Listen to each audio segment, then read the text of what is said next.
ओम नारायणाय नमः। भक्तों, आप सभी को भाद्रपद माह के कृष्ण पक्ष की अजा एकादशी की ढेर सारी शुभकामनाएं। नमस्कार भक्तों, आज इस वीडियो में हम बात करेंगे आने वाली एकादशी इस महीने में किस तारीख को पड़ रही है। 19 या 20 अगस्त को।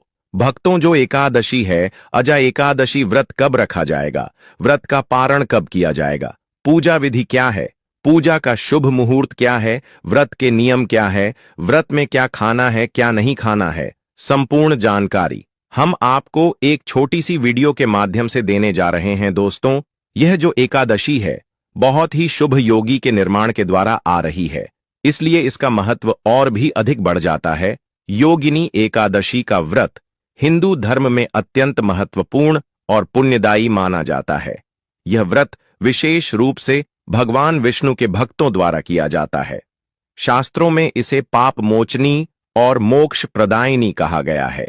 इसका पालन करने से पापों का नाश होता है और मोक्ष की प्राप्ति होती है। अजा एकादशी का व्रत विशेष रूप से उन लोगों के लिए महत्वपूर्ण है जो किसी शाप से पीड़ित हैं।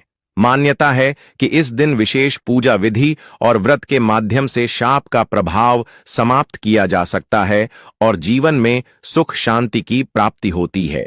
कहा जाता है कि जो व्यक्ति श्रद्धा पूर्वक अजा एकादशी का व्रत करता है, उसके पिछले और वर्तमान जन्मों के पाप नष्ट हो जाते हैं। यहां तक कि अनजाने में किए गए बड़े पाप भी इस व्रत के प्रभाव से क्षीण हो जाते हैं। अजा एकादशी के दिन विशेष पूजा विधि से शापों का प्रभाव समाप्त किया जा सकता है।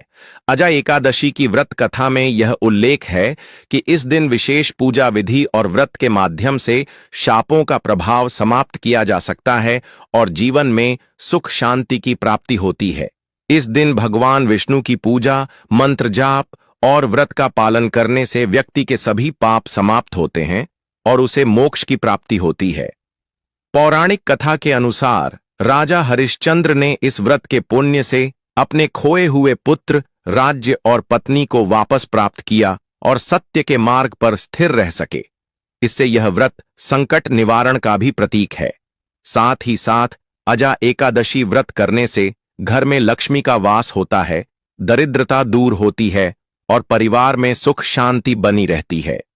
आज हम इस वीडियो के माध्यम से आपकी कंफ्यूजन दूर कर देंगे और आपके सभी प्रश्नों का उत्तर इस वीडियो में देंगे, तो वीडियो के अंत तक बन रहे, तभी आपको सही ज्ञान की प्राप्ति हो सकती है। दोस्तों, ये जो एकादशी है ना, अजा एकादशी, यह सौभाग्य देने वाले एकादशी है।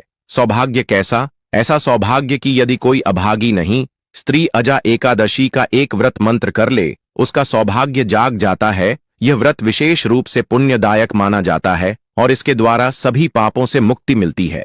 मान्यता है कि इस दिन विधिपूर्वक व्रत करने से 88,000 ब्राह्मणों को भोजन कराने के बराबर पुण्य मिलता है। इस एकादशी का महत्व इतना अधिक है कि 1000 गोदान करने के बराबर एक व्रत रखने के मात्र इसका फल प्राप्त होता है।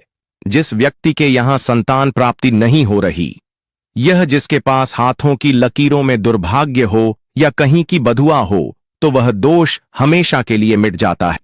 इससे यह व्रत संकट निवारण का भी प्रतीक है।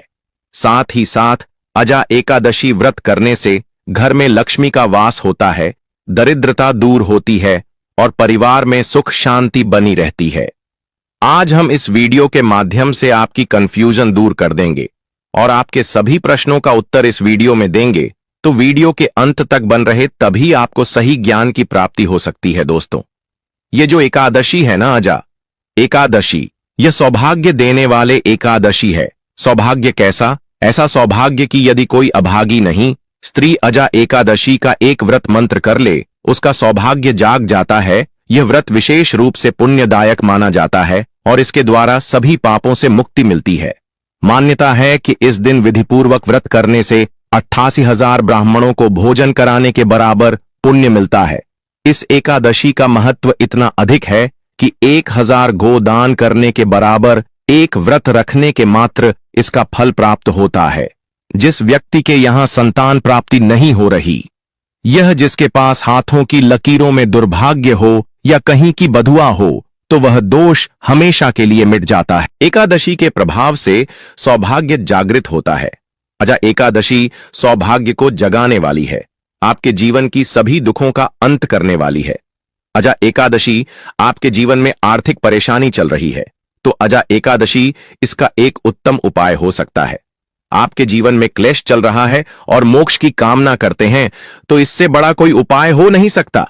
आज के इस वीडियो में हम बात करेंगे कि अजा एकादशी का व्रत करना किस तरह से है, इसमें किस चीज के दान का भी पूजा का विधान है, इस व्रत के नियम क्या है, इस एकादशी में कुछ चीजों को त्यागना होता है और अजा एकादशी में कुछ ऐसी चीज हैं जिनका आपको सेवन नहीं करना होता है या प्रयोग नहीं करना होता है।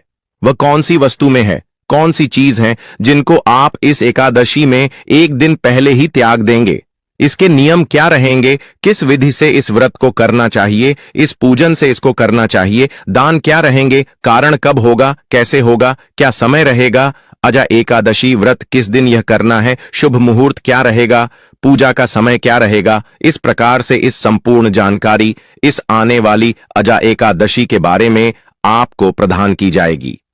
हम यहां पर जो भी जानकारी दी जाती है वह पंचांग और पुराणों के आधार पर जानकारी प्रस्तुत करते हैं। कौन सा व्रत, कौन सा त्योहार कैसे मनाना है, क्या आप पूजा विधि है जो पुराणों में लिखी होती है वास्तुशास्त्र के आधार पर, वह हम आपको बताते हैं। व्रत कब करना है, समय क्या रहेगा, शुभ मुहूर्त क्या रहेगा, जो पंचांग हमें बताते हैं वह हम आपको बताते हैं। तो इसी प्रकार की लाभदायक जानकारी प्राप्त करते रहना चाहते हैं तो चैनल को अवश्य ही सब्सक्राइब कर लीजिएगा, जिससे कि आने वाली नई वीडियो के नोटिफिकेशन आपको माध्यम से प्राप्त होते रहे। तो चलिए आपका समय ज्यादा बर्बाद न करते हुए जानकारी आरंभ करें। उससे पहले आपसे निवेदन है कि वीडियो यदि थोड़ा भी उपयोगी लगे तो कृपया एक बार लाइक अवश्य कर दीजिएगा। एक लाइक हमारे लिए बहुत महत्वपूर्ण होता है। अपनी मनोकामना पूर्ति के लिए, अपने व्रत की सफलता के लिए कमेंट बॉक्स में अवश्य लिखिएगा ओम नारायण नमः। इस मंत्र की बहुत अधिक महिमा है। इस आषाढ़ माह में यह मूल मंत्र है का जितना अधिक हो सके इस मंत्र को लिखिए, जहां अवसर मिले वहां लिखिए। जो पूजा कर रहे हैं उसमें इसका प्रयोग कीजिए। तुलसी को जल दे रहे हैं, बोलिए ओम नारायण।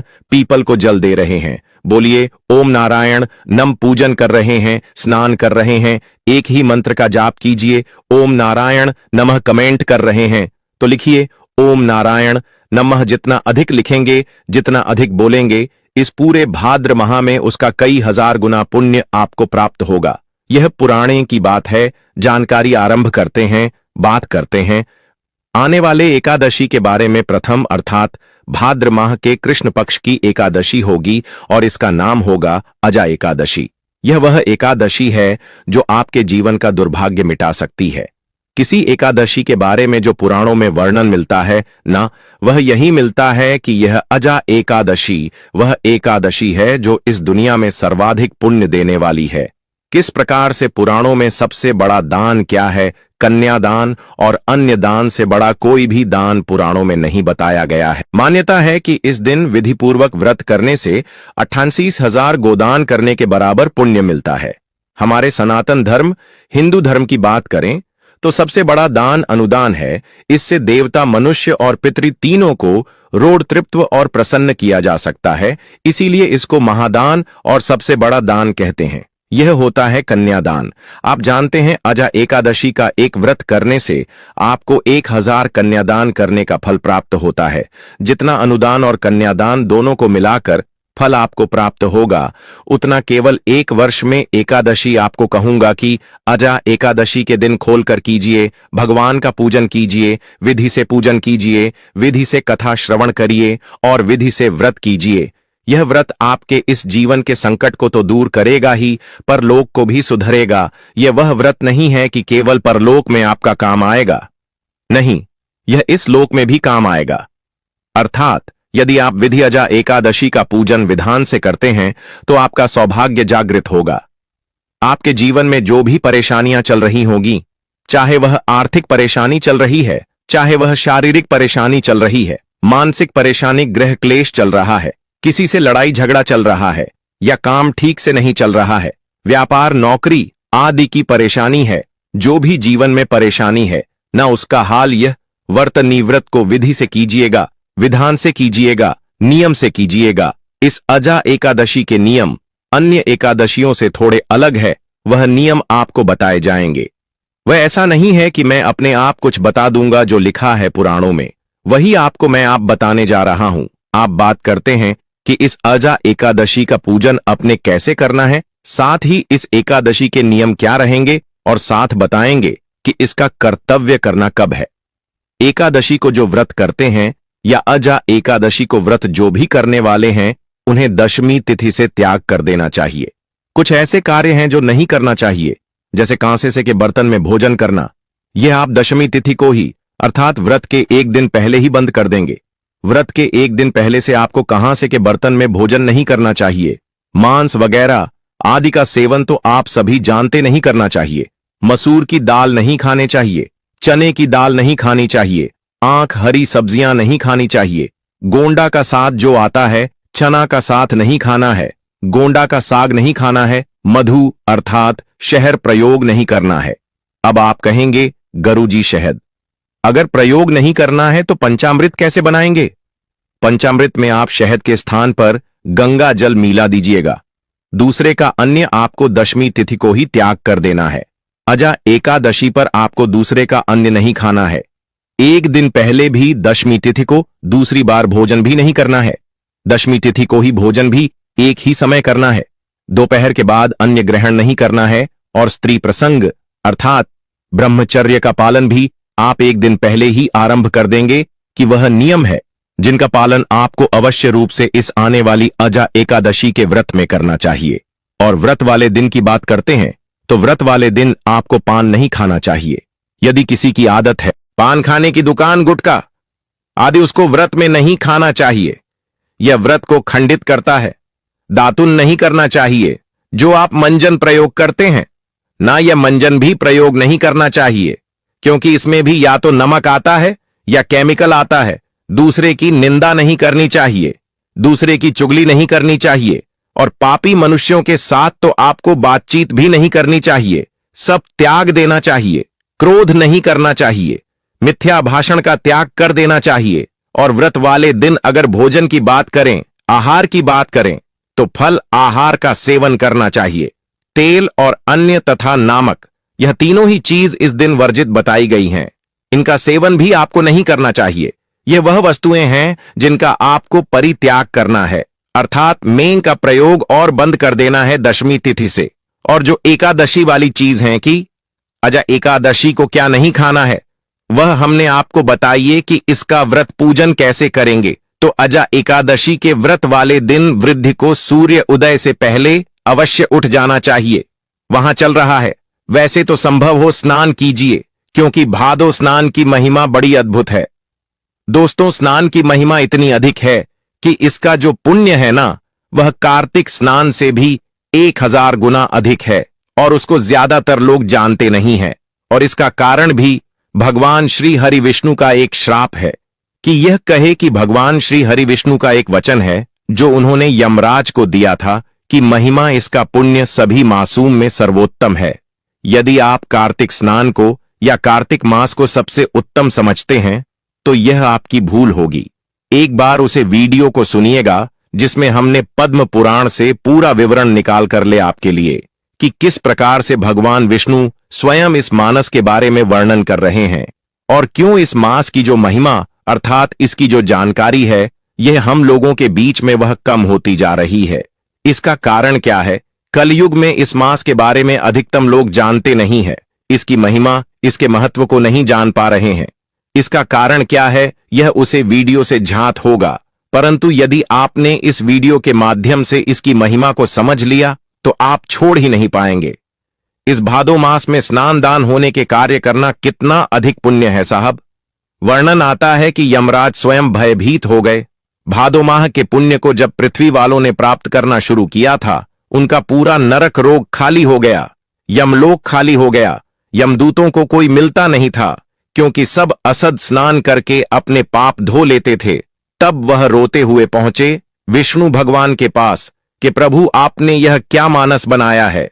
यह तो 7 पीढ़ी के जो पुराने जीव मेरे यहां नरक में पड़े थे, उनके साथ में पीढ़ी में आकर स्नान कर लिया, आपका पैसा आपका, और वह वहां से तृप्त हो गए।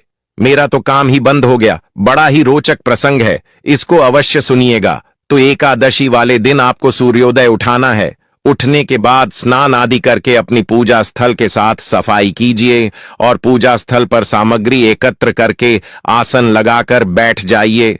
बात आती है कि सामग्री में हमें क्या क्या चाहिएगा, तो सामग्री नोट कर लीजिए। सामग्री में आपके पास होने चाहिए भगवान श्री हरि विष्णु की कोई प्रतिमा या तस्वीर, माधव रूप की अगर तस्वीर आपके पास हो, प्रतिमा हो, तो बहुत उत्तम रहेगा, क्योंकि वह साथ में दोनों ही एकादशियों पर आपको भगवान के माधव स्वरूप का पूजन करना चाहिए। एक चौकी, पीला वस्त्र, रोली मोली, पान सुपारी लौंग, इलायची, धूप में पुष्प की माला, खुले पुष्प चित्र, जानू तांबे का एक लोटा, यह सामग्री आपको आवश्यक होगी। साथ ही पंचामृत बनाने के लिए कच्चा दूध, दही, घी, शहद और शक्कर, यह 5 चीज पंचामृत बनाने के लिए। क्योंकि एकादशी व्रत है, इसमें शहद प्रयोग नहीं होगा, तो उसके स्थान पर गंगाजल की सारी वस्तुएं आप एकत्र कर लीजिए। सामग्री एकत्र कर लीजिए। तांबे का लोटा लीजिए, उसे अच्छे से साफ कर लीजिए और उसमें पहले गंगाजल भरिए, फिर उसमें शुद्ध जल भर लीजिए। आसन लगाकर बैठ जाइए और पूजन आरंभ कीजिए। एक पुष्प से सभी सामग्री पर और स्थान पर पहले चींटें दीजिए। इसका लाभ यह होगा कि इससे जो स्थान है, जो सामग्री है, वह सभी पवित्र हो जाएगी। छींटे दीजिएगा। हम मंत्र पढ़ते हैं, ओम पवित्र हो, पवित्र एवं श्रवण व्यास, मेरे तो कुंडली कक्षा ही हो। इस प्रकार से अपने पवित्रीकरण किया है, शुद्धिकरण किया है, भगवान को विराजमान करेंगे। उससे पहले अपने हाथ धो लीजिए, अपने सीधे हाथ पैर जल लीजिए, हास्टल रक्षालन आप तो दीजिए। हाथ धोने के बाद भगवान की स्थापना कीजिए। चौकी बिछाइए, चौकी पर पीला वस्त्र अगर है तो वह भी चाहिए, और भगवान को स्थापित करने से पहले प्रार्थना कीजिए कि हे ईश्वर ही परमात्मा, हम आपके यहां आवाहन कर रहे हैं, आप यहां विराजमान हो और भगवान की तस्वीर को स्थापित कर दीजिए। यह भाव हो गया कि अपने भगवान को आसान दिया पुष्प के रूप में और भगवान आकर विराजमान हो गए। अब जिन लोगों के यहां चौकी नहीं है, तो वह अन्यत्र स्थान पर भी भगवान का इसी प्रकार से स्थापना करेंगे। स्थापना करेंगे आपके पास जो भी उपयुक्त स्थान है पूजा का, वहां पर आप इसी प्रकार से निवेदन करके पुष्प रखिए और भगवान की तस्वीर या प्रतिमा को स्थापित कीजिए।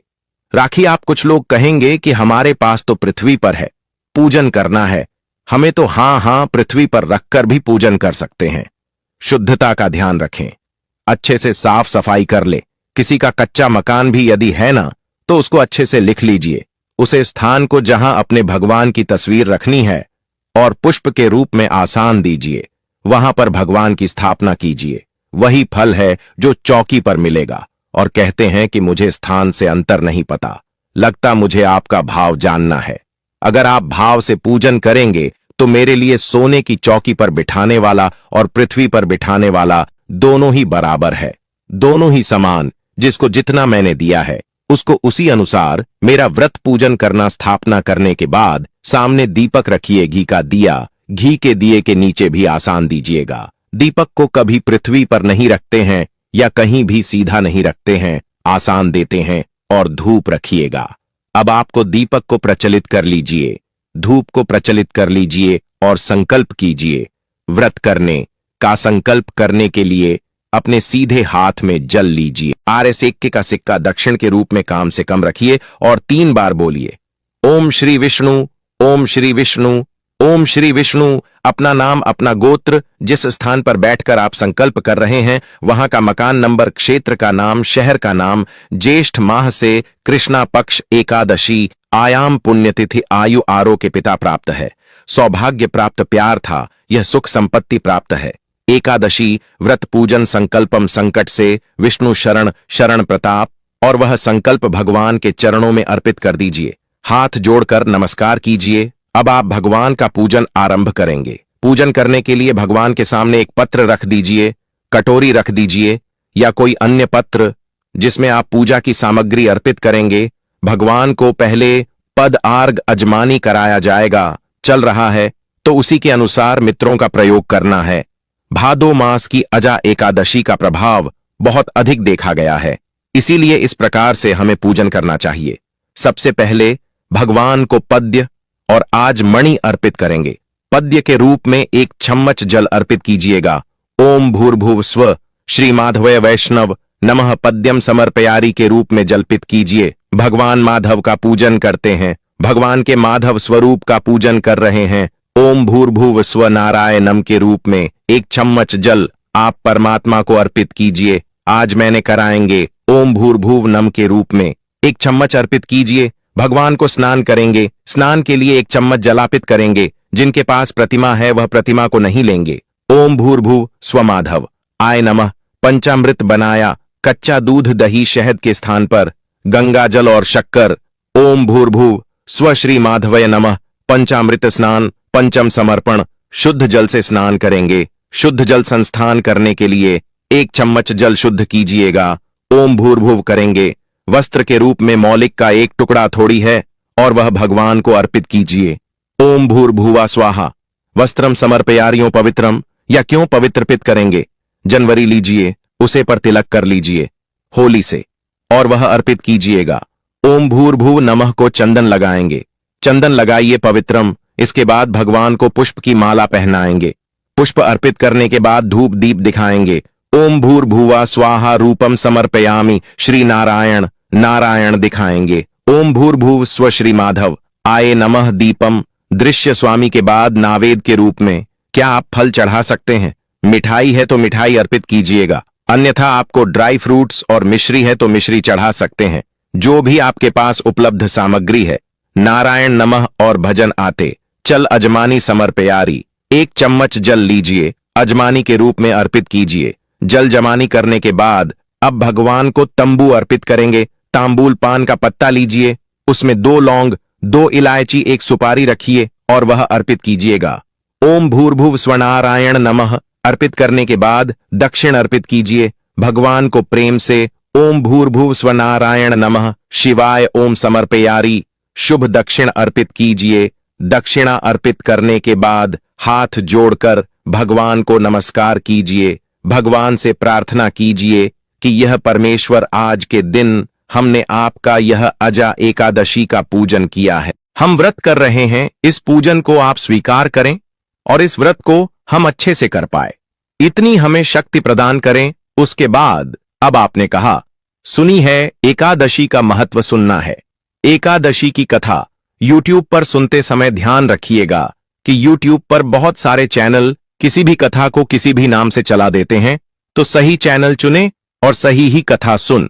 आपका चैनल जिस पर आप यह वीडियो देख रहे हैं एक वास्तुशास्त्र पर का चैनल है और यहां पर हम सही कथाएं हैं सुनते हैं जो उसे मृत के लिए बने होते हैं। तो सही कथा सुनने के लिए चैनल को भी सब्सक्राइब कीजिए। अगर नए हैं तो और बेल आइकन के निशान को अवश्य दबाइएगा, तभी आपको सारी वीडियो प्राप्त होंगे। सब्सक्राइब करने के बाद एक बेल का निशान बना हुआ आएगा, उसको दबा दीजिएगा। वीडियो आपसे छुट्टी जाएंगे। साथ में विष्णु सहस्त्र नाम आपको सुनना चाहिए।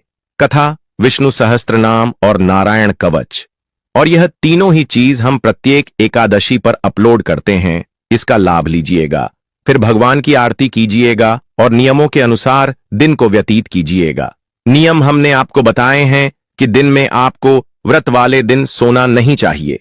पारण वाले दिन आपको सूर्योदय से पहले उठ जाना चाहिए। उठने के बाद स्नान आदि करके स्वच्छ वस्त्र धारण करके पारण की पूजा करेंगे।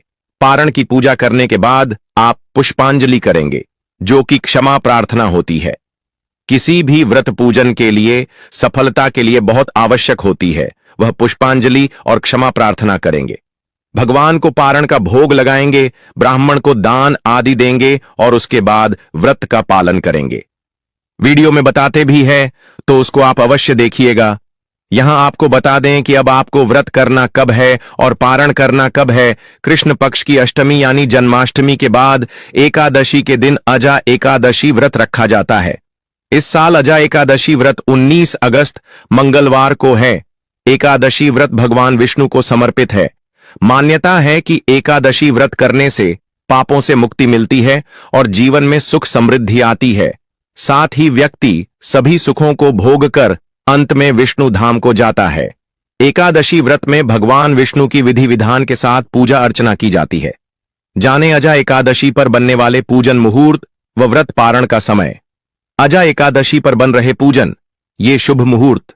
एकादशी तिथि 18 अगस्त को शाम 5:22 पर प्रारंभ होगी और 19 अगस्त को दोपहर 3:32 पर समाप्त होगी। जाने एकादशी के दिन बनने वाले पूजन के शुभ मुहूर्त। ब्रह्म मुहूर्त सुबह 25 बजे से सुबह 5:09 बजे तक। अभिजित मुहूर्त सुबह 11:78 बजे से दोपहर 12:71 बजे तक। विजय मुहूर्त दोपहर 2:35 बजे से दोपहर 3:27 बजे तक। गोधूली मुहूर्त शाम 6:58 बजे से शाम 2:18 बजे तक। जन्माष्टमी बाद अजा एकादशी कब है? जाने डेट, व्रत का फल, पूजन व व्रत पारण का उत्तम मुहूर्त। हिंदू धर्म में अजा एकादशी व्रत का खास महत्व है। अजा एकादशी व्रत जन्माष्टमी के बाद रखा जाता है। एकादशी व्रत पारण का शुभ मुहूर्त सुबह 5:53 से सुबह 8:29 तक रहेगा। एकादशी व्रत का पारण द्वादशी तिथि के भीतर करना अत्यंत शुभ माना गया है। इस दिन द्वादशी समाप्त होने का समय दोपहर 1:58 तक रहेगा। कहा जाता है कि जो व्यक्ति श्रद्धापूर्वक अजा एकादशी का व्रत करता है उसके पिछले और वर्तमान जन्मों के पाप नष्ट हो जाते हैं। विष्णु भक्त इस व्रत को करके जन्म मृत्यु के चक्र से मुक्ति पाने का मार्ग प्रशस्त करते हैं। मृत्यु के बाद आत्मा को विष्णु लोक की प्राप्ति होती है। भगवान विष्णु की कृपा से जीवन में सुख शांति आती है, मोक्ष की प्राप्ति होती है। यदि आप इस व्रत को विधिपूर्वक करना चाहते हैं तो अपने नजदीकी मंदिर या पंडित से मार्गदर्शन प्राप्त कर सकते हैं।